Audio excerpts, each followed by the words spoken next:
नगर पालिका परिषद उरई के वार्ड नंबर 13 से चल पड़े हैं विकास की ओर, विकास गंगा बहाने।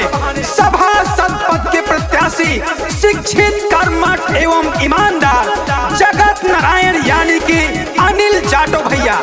जी हाँ सम्मानित साथियों, अनिल जाटव भैया का चुनाव निशान है उगता हुआ सूरज। तो साथियों, चुनाव निशान उगता हुआ सूरज पर मुहर लगा करके अनिल जाटव भैया को भारी से भारी बहुमत से विजयी बनाइए और अपने वार्ड नंबर 13 का सभासद बनाइए, ताकि आपके वार्ड नंबर 13 के गली गली और कोने कोने का विकास हो सके, विकास हो सके। हर माँ के बेटे हैं, बहनों के भाई, जनता के हक की है लड़ते लड़ाई।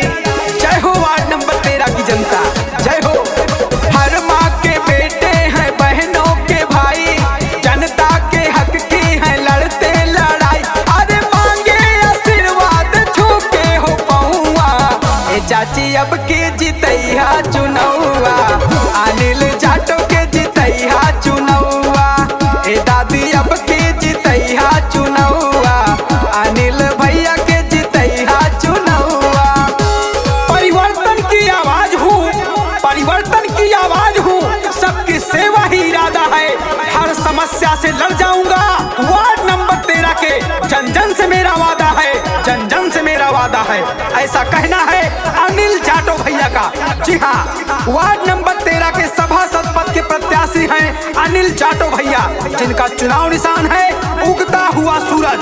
तो माताओं, बहनों, भाइयों, उगता हुआ सूरज पर मुहर लगाइए और अपने वार्ड नंबर 13 से सभासद पद के प्रत्याशी अनिल भैया को भारी से भारी बहुमत से विजयी बनाइए, ताकि आपके वार्ड के गली गली और कोने कोने का विकास हो सके।